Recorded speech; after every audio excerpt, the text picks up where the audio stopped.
Diagrama de fases.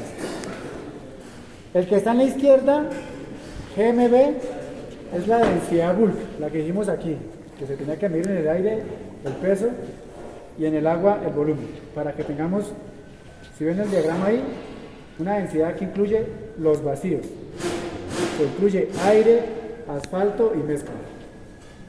El que está en la mitad es el GMM, que es el RICE, es decir, si notan la gráfica, no tiene vacíos, porque se lo sacamos con la bomba de vacíos, ¿cierto? Solamente incluye agregados y asfalto. Y el que está a la derecha solamente incluye también agregados y asfalto, pero de manera teórica, no medido. O sea, no se hace con un ensayo, simplemente decimos tanto porcentaje de agregados, tanto porcentaje de asfalto dividido en sus gravedades específicas. Entonces es un valor máximo, pero teórico. Y esos tres diagramas de fases, ¿qué es lo que me van a mí permitir hacer? Sacar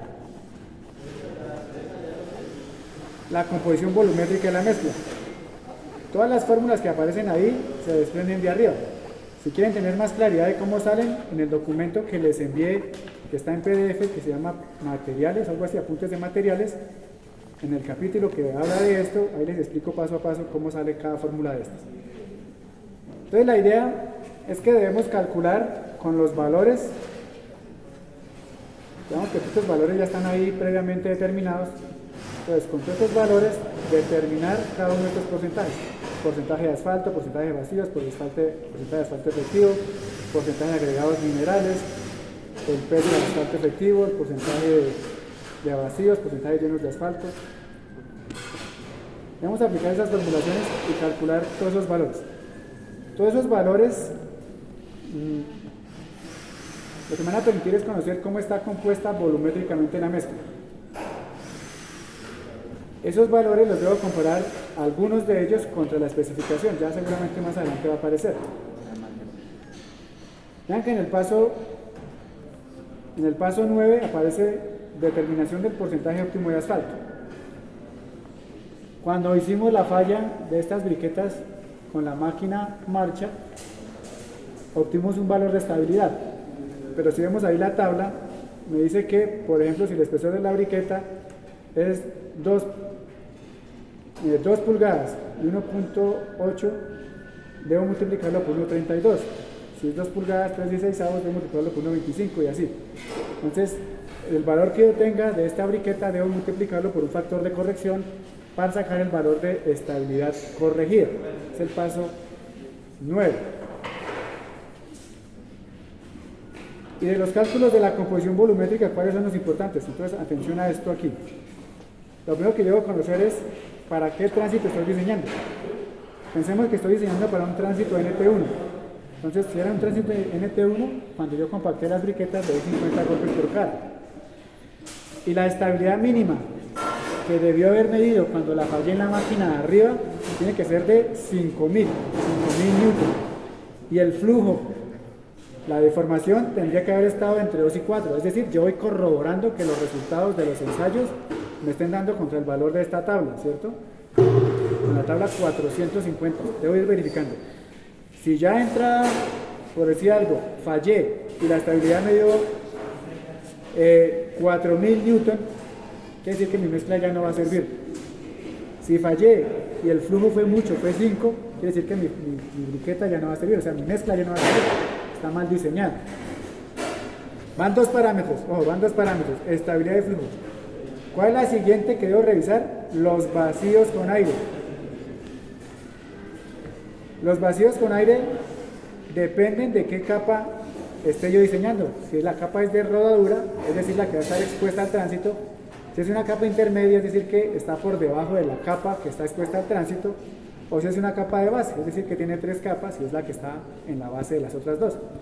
Entonces, dependiendo de la capa que yo haya diseñado, digamos que sea normalmente de rodadura, pues me va a presentar unos valores de los vacíos con aire en función del tránsito.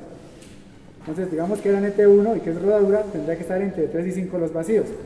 Entonces, cuando yo calcule los vacíos, por ejemplo, en esta mezcla, comparen esta mezcla, ¿tendrá poquitos o altos vacíos? Altos vacíos, entonces esto puede ser que esté dando más de los 5. O sea, esta mezcla es muy porosa, no va a servir. Pero de pronto esta va a ser más densa. Si la miramos, esta ya tiene menos vacíos, o sea que esta puede ser que sí esté entre los 3 y 5, o sea que esta mezcla puede ser que sí esté bien diseñada y que vaya a servir para el objetivo del tránsito que estoy diseñando. Los vacíos. El otro parámetro 4, vacíos en los agregados minerales. Los vacíos en los agregados minerales dependen del tamaño máximo de la mezcla. Entonces, esta puede ser una mezcla MDC19. Entonces, voy y miro ahí, como es una mezcla MD19, el valor es de 15.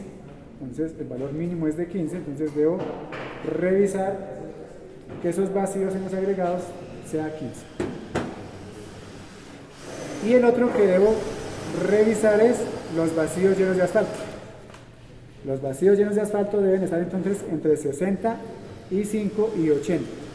Entonces debo revisar ese valor. Entonces, ¿cuántos valores van? Estabilidad, flujo, vacíos con aire, vacíos en los agregados y vacíos llenos de asfalto, van 5. Y el otro que debo revisar es la gravedad específica, 6 valores.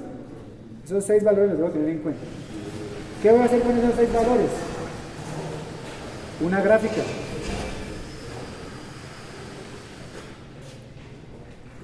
Una gráfica. Eso es lo que está ahí en la diapositiva 64. Entonces, una gráfica para porcentaje de asfalto contra gravedad específica, porcentaje de asfalto contra estabilidad, porcentaje de asfalto contra flujo, porcentaje de asfalto contra vacíos con aire, porcentaje de asfalto contra vacíos llenos de asfalto, porcentaje de asfalto contra vacíos en los agregados minerales. 6 gráficas. Ahí la están mirando, sigan la presentación. Entonces voy a hacer esas 6 gráficas que se resumen en la diapositiva 69. Entonces, en la diapositiva 69 se resumen las 6 gráficas. En esas mismas 6 gráficas, lo que debo es graficar los valores de la especificación. Entonces, por ejemplo, la gráfica que está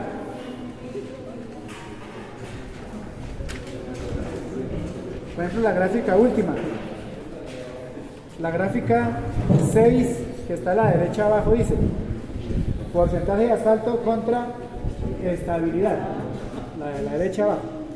Entonces yo grafiqué mis 3 puntos del ensayo en laboratorio, pero además le voy a graficar los puntos de la especificación.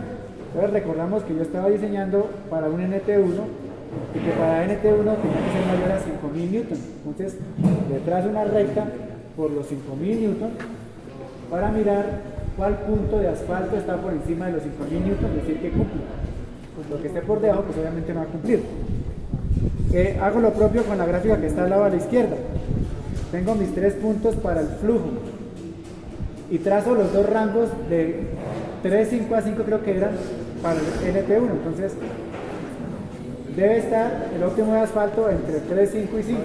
Miro cuál porcentaje de asfalto cumple ese rango y si lo cumple, pues ya voy mirando qué porcentaje de mi asfalto sirve y qué porcentaje de mi asfalto no sirve. Y hago exactamente lo mismo con los otros 4 valores. Entonces debo analizar las 6 gráficas en conjunto y mirar qué porcentaje de asfalto me cumple los requisitos de los 6 parámetros que están en la especificación. Debe cumplirlos absolutamente todos. Si hay uno que no cumple, entonces debo cambiar algo en la mesa. Más asfalto, menos asfalto. Debo mirar qué está fallando. Digamos que de pronto no está claro. Porque hay unos por encima de otros por debajo. Sí, lo que va a hacer es mirar un punto de asfalto, un porcentaje de asfalto que me cumpla el requisito en las 6 gráficas. Debe ser óptimo, el que me cumpla. Si hay un rango amplio, digamos que el asfalto me está cumpliendo para todas las gráficas entre 5 y 5,5, con todas las gráficas. ¿Cuál voy a seleccionar? El que me dé mayor densidad flujo. Que sea mayor densidad, porque realmente va a quedar mejor compactado. Entonces, y si hay un rango amplio, cumple y en otro no. no, pero tiene que cumplir en todo. Si no cumple en uno, debo reacomodar el diseño. Debo mirar qué está fallando y qué le modifico. Si hay muchos vacíos, entonces debo de pronto colocarle más agregado mineral. Sí, debo mirar específicamente qué está fallando y rediseñar. Listo, entonces con esas gráficas lo que hago es determinar el porcentaje óptimo de asfalto, que es el paso 9.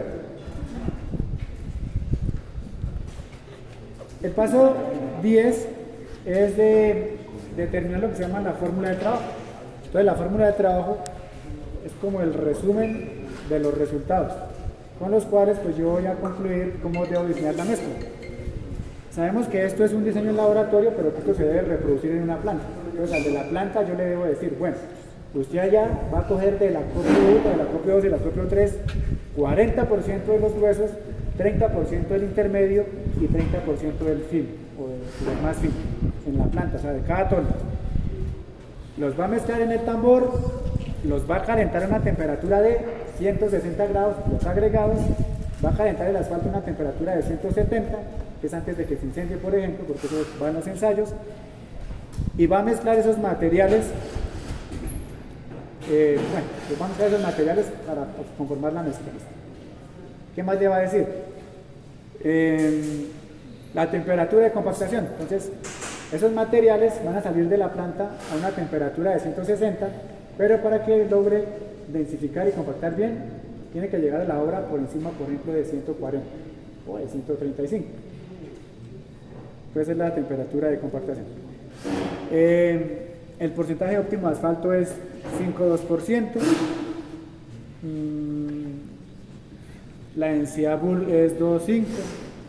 Es decir, va a ser un resumen donde le dice todas las características de los ensayos que usted hizo para que lo que sea reproducible en planta se haga y lo que sea reproducible en campo se haga. Ese sería el paso final, que es la fórmula de trabajo. ¿Qué más hay aquí? En cuanto a la arena, yo tengo una arena caracterizada con densidades granulométricas, no sé si sería mucho mejor. porque esa obra que está utilizando hay bastante arena. Entonces, nos ahorramos la caracterización. Listo, ese sería el diseño. Bueno, ábranse el PDF que les di.